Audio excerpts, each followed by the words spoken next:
In the misty dawn of 1915 Tokyo, as steam trains hiss and paper lanterns cast a soft glow on the awakening streets, a story of quiet terror was beginning to brew. Within a modest wooden house, a woman named Fumiko Ishikawa knelt before an altar. Incense smoke curled around her as she paid respects to her late husband, her face a mask of polite, sorrowful calm. But beneath this placid surface, a darkness was taking root. Who was Fumiko? She wasn't born a monster.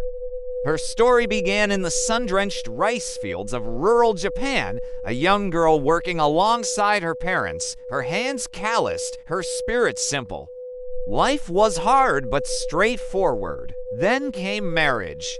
A move to the sprawling metropolis of Tokyo, a union with a clerk that promised a better life. The initial joy of a traditional wedding quickly soured, replaced by the bitter taste of arguments and the sting of bruises that blossomed on her skin. Happiness was a fleeting dream. Her husband eventually fell ill, his body racked by violent coughs. As he lay wasting away, Fumiko watched from the shadows, her expression unreadable. One day, as a kettle whistled its shrill song, she prepared tea. Into a delicate cup, she stirred an unseen substance. She served it to her husband. He drank, and soon, his weakened body gave way completely. The teacup slipped from his grasp, shattering on the tatami matting, its sharp sound marking the end of his life and the beginning of hers. As he drew his last breath, Fumiko shed no tears. There was only a profound, chilling sense of relief.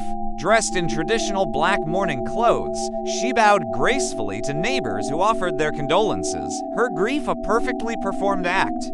It should have ended there, a tragic but common story of a widow's loss. But for Fumiko, it was just the beginning.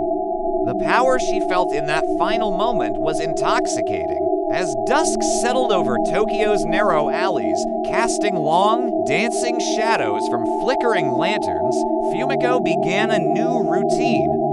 She'd visit an old apothecary, its wooden shelves lined with jars and mysterious packets. There, she would quietly purchase small parcels of rat poison. She started taking in boarders and found work as a caregiver for the elderly, her gentle demeanor and polite smile earning their trust. She was the perfect, unassuming helper. One by one, those who came under her care began to fall ill.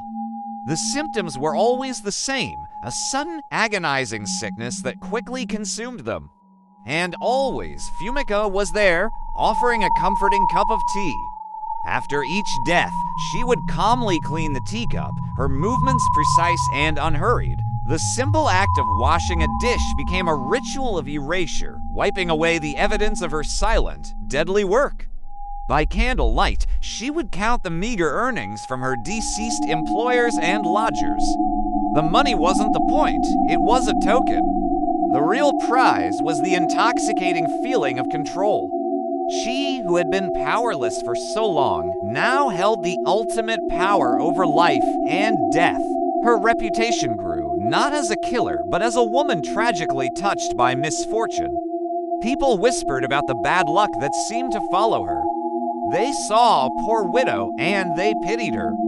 They never saw the faint, eerie smile that graced her lips as her next victim took that fateful sip of tea, their body beginning to tremble as the poison took hold. The whispers in the streets of Tokyo slowly began to change, twisting from pity to fear. They started calling her the Poison Widow. The string of convenient deaths eventually landed on the desk of a retired but sharp-witted police officer, Kenji Sato. The pattern was to neat, the circumstances to similar. He began his own quiet investigation, poring over crime reports in his smoky office. He started following Fumiko, watching her from a distance as she navigated the crowded Tokyo markets. He saw her, a ghost in the crowd, slipping back into the same apothecary, purchasing the same deadly powder. Sato knew he had to act fast. One night, a new lodger in Fumiko's boarding house was seized with convulsions, his cries of pain muffled by the thin shoji screens. Just as his life was about to be extinguished, the paper doors burst open. Police flooded the small room, their shouts shattering the night's stillness. In the ensuing chaos, they found what they were looking for: small, neatly wrapped cloth parcels containing a fine white powder. Fumiko didn't resist. She sat on the floor, perfectly still, her hands folded in her lap. As the officers questioned her, she remained unnervingly calm. Then, with a faint, chilling smile, she began to confess. In the sterile interrogation room, her soft voice filled the silence. She told them everything. She confessed not with remorse, but with a serene pride. "I enjoyed watching them go," she said, her words hanging in the air like poison. The seasoned investigators could only exchange horrified glances. The story exploded. Old-timey newspapers spun across the screen, their headlines screaming, "Poison widow caught." Crowds mobbed the courthouse, hungry for a glimpse of the monster who looked like an ordinary woman. When Fumiko walked into the courtroom, dressed in a pristine white kimono, her expression was serene, almost beatific. She listened as prosecutors raged and witnesses wept. Through it all, she smiled. When the guilty verdict was read, her smile never wavered. The sharp crack of the judge's gavel echoed like a death bell, sealing her fate. In her final days in a prison cell, she was granted one last cup of tea. She held it with steady hands, bringing it to her lips. "This one won't hurt anyone," she whispered, a final, cryptic acknowledgement of her reign.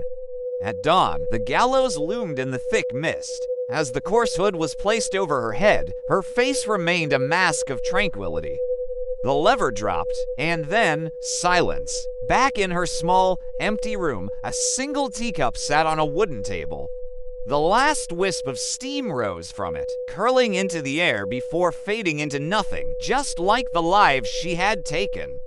Even today, in the modern, bustling alleys of Tokyo, locals say the house where she lived is haunted. Sometimes, late at night, they claim you can still hear the faint, delicate clinking of a teacup. Evil doesn't always shout. Sometimes, it whispers from a smiling face, served in a warm, welcoming cup.